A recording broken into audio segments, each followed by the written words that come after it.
Après la proclamation des résultats des législatives du 20 décembre dernier par la CENI, la Cour constitutionnelle a validé les résultats. C'était ce lundi à Lomé au Togo pour aborder la thématique. La nouvelle Assemblée nationale prend corps. Nous recevrons dans cette partie de l'émission Ekwe Foli Gada. Il est conseiller politique UFC, responsable de la communication. Foli, bonjour. Bonjour. Merci d'être là et bonne année. Je vous en prie, merci à vous, joyeuses années également, à vous et à tous nos téléspectateurs. Merci surtout. La Cour constitutionnelle vient de valider les résultats des législatives du 20 décembre dernier. Ce qui veut dire la prochaine étape, c'est l'Assemblée nationale d'office.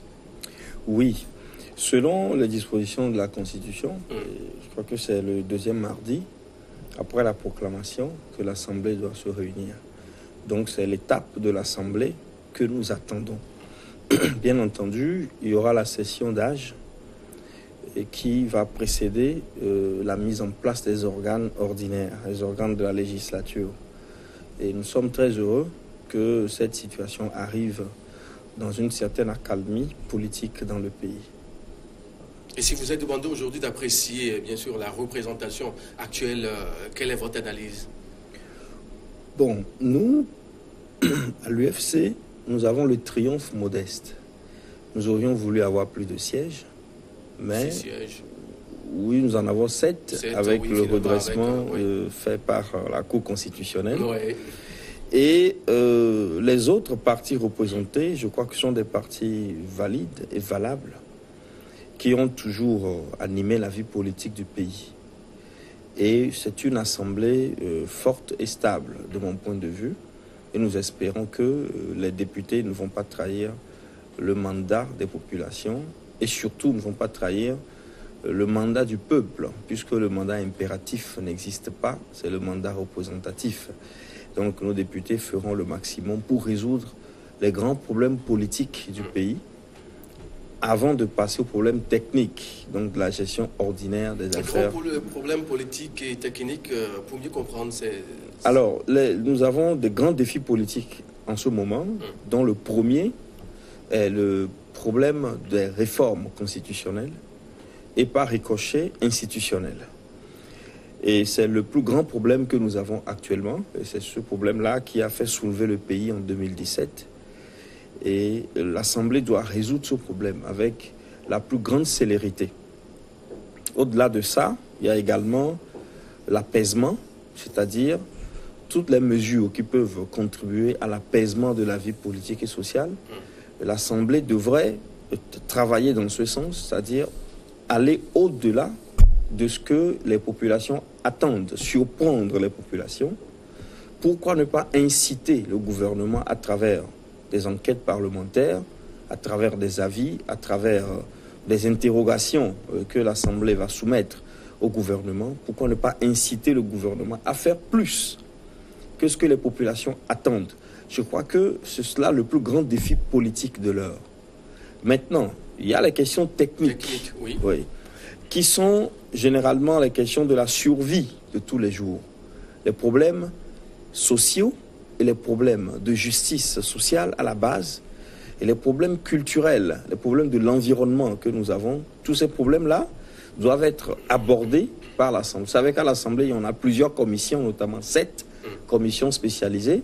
Et l'Assemblée, le bureau peut d'ailleurs demander la mise en place d'autres commissions ad hoc ou spécialisées, que tous les problèmes qui sont sociaux, qui sont techniques, je parle notamment de l'accès à l'eau, je parle également des problèmes de loyer.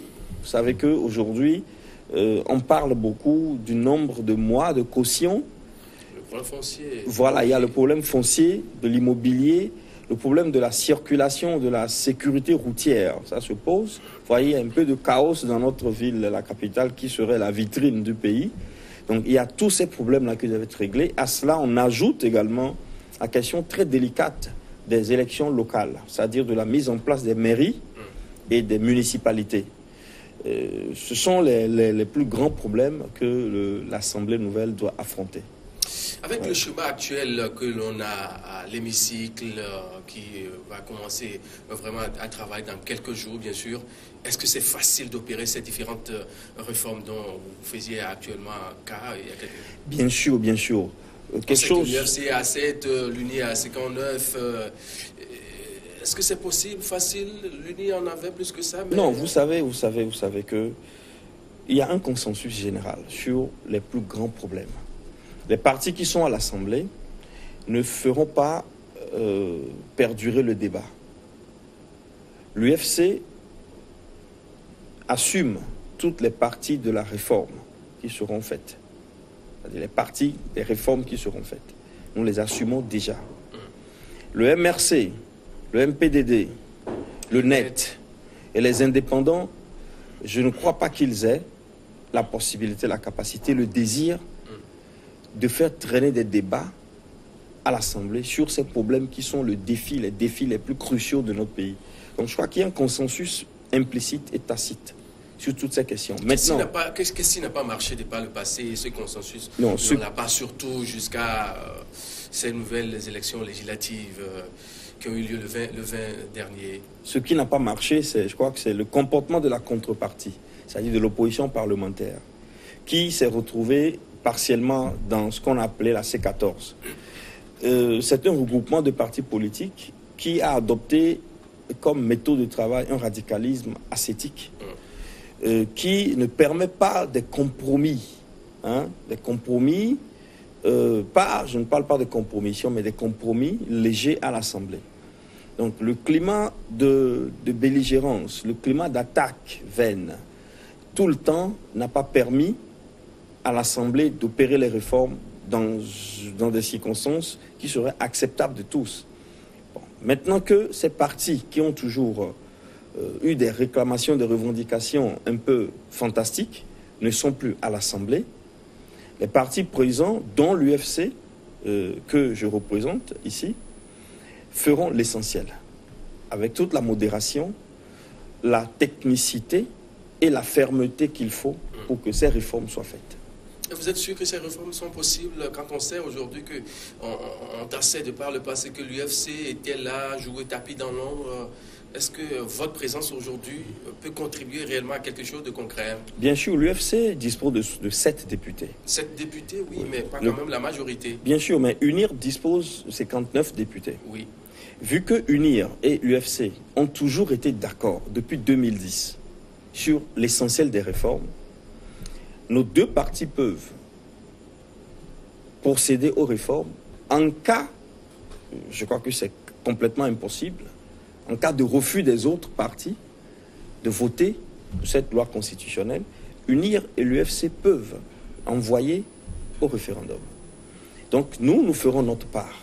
Il n'y a pas de doute là-dessus. Nous ferons notre part. Nous apporterons notre crédit et notre suffrage à ces réformes-là. D'ailleurs, le test définitif, nous l'avons lu. Il est très avancé et il répond à toutes les attentes de notre parti. Nous n'avons pas des remarques qui pourraient entraver le bon fonctionnement de cette procédure de vote de la loi constitutionnelle, des réformes constitutionnelles. Donc je crois que le Togo est bien parti pour que ces réformes soient faites dès la première session ordinaire de l'Assemblée nouvelle. Dès la première session ordinaire, ce qui veut dire qu'il y a des choses qui sont en train d'être faites déjà dans les coulisses, c'est ce que vous pensez? Oh, mais vous savez très bien que la politique est faite de coulisses. Et qu'il y a toujours des passerelles en coulisses. Il y a toujours des discussions et des mises au point en coulisses. Ça, je ne vais pas en dire plus. On veut en savoir beaucoup plus parce qu'on sait, quand vous dites qu'à la première section, on aura forcément une avancée aussi nette de la situation. Des gens vont se demander concrètement, ces gens-là, qu'est-ce qu'ils faisaient de par le passé? C'est maintenant qu'ils nous disent ça. On veut en savoir. Non, vous savez bien que nous avons été minoritaires pendant les 5 années qui viennent de s'écouler. Oui. Donc on était à l'exécutif, mais au législatif, nous étions minoritaires. On n'avait même pas le nombre pour être une minorité de blocage. Donc, nous avons observé les grands acteurs faire le travail qu'il fallait faire. Jusqu'aujourd'hui, nous rentrons maintenant en lice, nous rentrons dans le jeu et nous ferons notre part. Nous ferons rapidement notre part. Vous savez... D'autres disent que vous êtes là pour accompagner le pouvoir en place, la députée UNIR. Bon, ce sont des allégations qui aujourd'hui n'ont plus tellement de poids. Comment? Parce que tout le monde, presque tous ceux qui suivent la communication de l'UFC, les actes de notre parti, comprennent que l'UFC garde son identité, mais l'UFC fait accord et fait corps uni avec le parti au pouvoir pour ce qui concerne les grands problèmes nationaux. Donc ça, c'est un travail que nous faisons, que nous ferons toujours pour qu'il y ait de la stabilité politique dans le pays. Voilà. Donc que les gens disent que nous accompagnons le parti, mais on peut aussi dire que c'est les autres partis qui nous accompagnent. Parce qu'aujourd'hui, beaucoup de personnes commencent par comprendre la démarche nouvelle de l'UFC, la démarche depuis 2010 de l'UFC. Beaucoup d'opposants commencent par se rendre compte que le radicalisme n'est pas fait pour le Togo. Peut-être pour le Burkina, pour le Nigeria, pour le Ghana, pour le Bénin, mais pour le Togo, non. Vu notre profondeur Pourquoi historique. ce changement brusque de comportement? Parce qu'on sait pas le passé. Quand on parle du radicalisme au Togo, on connaît ce radicalisme au parti UFC. Quand on parle de Gilchrist Olympio, il y a de cela 20 ans, 98, 2000, 2002, 2003, c'est le radicalisme vraiment au sens premier du terme. Bien Pourquoi sûr. ce changement brusque? Alors, lorsque vous essayez de faire un travail avec une méthode, plusieurs fois, vous n'avez pas gain de cause. L'intelligence collective voudrait que vous changez de méthode. Au-delà de la question de bien sûr, au-delà de la question de méthode, il y a également l'exigence du pardon au Togo, du pardon et d'une réconciliation nationale.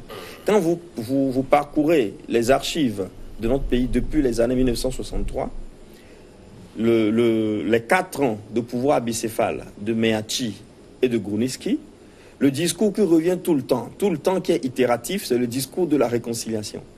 Même sous le général Nassingbe, feu général Nassingbe Yadema de 67 jusqu'en allant vers les années 80-89 à la réforme, aux grandes réformes du FMI qui ont conduit à ce que nous avons appelé le vent de l'Est, il y a toujours eu l'idée de réconciliation. Réconcilions les Togolais, faisons un. D'où d'ailleurs le rassemblement du peuple togolais. Donc cette question du rassemblement, du pardon, nous l'avons prise à bras-le-corps. Donc c'est la deuxième motivation importante.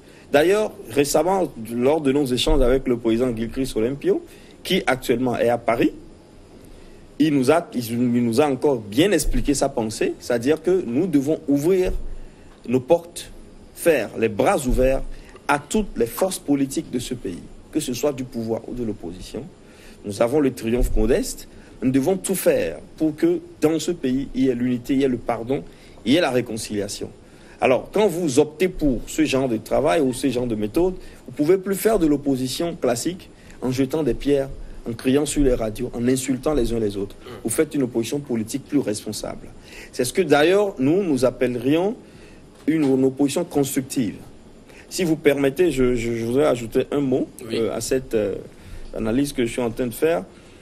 C'est que si nous voulons nous assumer réellement en tant qu'Africains, quand je reviens dans notre culture, le substrat culturel africain, on ne devrait pas parler d'opposition. Parce que nous savons que lorsque quelqu'un gouverne, c'est cacophonique qu'il y ait une autre personne à côté qui travaille contre lui. C'est-à-dire vous êtes dans une pirogue, vous ramez, et vous permettez constitutionnellement qu'il y ait une autre personne qui rame contre courant. Donc ça, c'est la logique hegelienne, la logique de la confrontation des contraires, qui donnerait un nouvel ordre dans la théorie du chaos. Mais quand nous tropicalisons cette idée qui nous est venue... C'est profond ce que vous dites là. Oui. Oui, allez-y. Quand nous tropicalisons cette idée qui nous est venue de l'Occident, alors nous pouvons employer d'autres termes. On peut parler par exemple de force politique alternative. Oui. C'est-à-dire que vous avez une IR qui est au pouvoir, qui gouverne, et à côté, il y a des forces politiques qui préparent l'alternative. Parce que dans le temps, absolument à un moment donné, il y aura une passation de pouvoir. Et donc, c'est nous qui sommes les forces alternatives. Nous ne sommes pas des forces qui, foncièrement, nous devons nous opposer carrément au parti qui nous gouverne, quitte à détruire l'œuvre qu'il fait, parce que ça, c'est la mauvaise compréhension de la dynamique de la démocratie libérale que nous avions eue en Afrique. Le but de l'opposition, c'est pas de détruire le travail que fait le parti qui gouverne. C'est pas de tout faire pour le renverser, non. C'est de représenter, vis-à-vis de ce parti, une force alternative. Voilà. Et que Foli Gada, on va se prononcer sur ce effectif un peu élevé du nombre, bien sûr, des candidats indépendants pour une première fois au Togo, plus d'une quinzaine. Votre analyse? Je ne suis pas surpris. Pourquoi? Je ne suis pas surpris. Parce que les Togolais, il me semble que les Togolais commencent par perdre foi en les partis politiques. S'il y avait une dissidence beaucoup plus prononcée, progressive vis-à-vis de tout ce qui s'appelle parti politique. Parce que dans l'interland, les partis viennent, chacun vient, il raconte ce qu'il veut. Durant les campagnes, nous venons, nous donnons aux populations ce que nous voulons. Mais après, leur situation ne change guère considérablement. Alors que les partis, les populations se rendent compte que dans le débat social ou politique national, il n'y a que les partis qui créent le désordre. Il n'y a que des partis qui animent le débat mauvais, le mauvais débat, le débat délétère. Alors on se demande, mais qui sont ces partis? Les gens se demandent, mais au fait, que nous apportent ces partis? On a des personnages en qui nous pouvons avoir confiance, que nous connaissons, c'est notre frère, notre cousin, il vit à Lomé. Mais nous sommes peut-être, je parle par exemple d'une localité qui est au sud de Bafilo, n'est-ce pas? Il dit, mais nous avons notre confrère, il vit à Lomé, nous le connaissons. S'il est candidat indépendant, nous lui donnons notre suffrage. C'est mieux que de donner le suffrage à des partis que finalement nous ne connaissons pas et qui sont toujours en train de se battre. On ne sait pas exactement qui dit la vérité. Vous savez, beaucoup de personnes sont dans une certaine confusion dans l'interland. Et les indépendants ont fait mouche en allant directement se mettre en jeu, leur identité, leur personne en jeu, auprès des populations. Les populations leur ont donné leur suffrage. L'autre fait aussi, c'est le renouvellement de la classe politique. Oui, on sent aussi une jeunesse aussi présente au sein de cette classe politique au niveau de l'Assemblée. Aujourd'hui, ce qui veut dire que les jeunes n'ont plus vraiment confiance à leur grand frère, leur papa qui prenait de par le passé la politique comme... Non, pas du tout. Le grand frère est toujours là, il donnera des conseils, mais les petits frères qui bouillonnent d'énergie et qui veulent s'exprimer, à un moment donné, si vous ne leur donnez pas l'espace d'expression, ils vont s'exprimer dans la rue, ou ils vont devenir une épine dans votre côte. C'est normal que certains partis, et cela, je jette des fleurs au parti UNIR, qui fait un travail excellent dans le renouvellement de la classe politique. L'UFC également a travaillé beaucoup ces dernières années. Il n'y a pas de jeunes quand même? Il y en a? Il y a beaucoup de jeunes dans le parti. Mais pas quand même à l'Assemblée? Oh, bien sûr, à l'Assemblée. Nous n'avons que un véritable ancien. Tous les autres sont des jeunes. Ce sont des jeunes citoyens. Oui, ce sont de nouvelles têtes qui ont de nouvelles idées, qui ont de nouvelles dispositions pour faire la politique. Et nous sommes très fiers d'eux. Notamment, je jette une fleur à M. Alépuy, que vous connaissez bien, et qui a beaucoup travaillé dans le goût et qui a été récompensé par les populations. Donc, nous sommes très contents de la nouvelle Assemblée et nous espérons que les jeunes, c'est-à-dire la nouvelle classe, fera le nécessaire pour pacifier réellement ce pays et le lancer sur le chemin du développement, du progrès. Ekwe Foli Gada, conseiller politique UFC, responsable de la communication, merci d'être passé sur ce plateau. Une pause s'impose juste après, on se retrouve pour Regard croisé.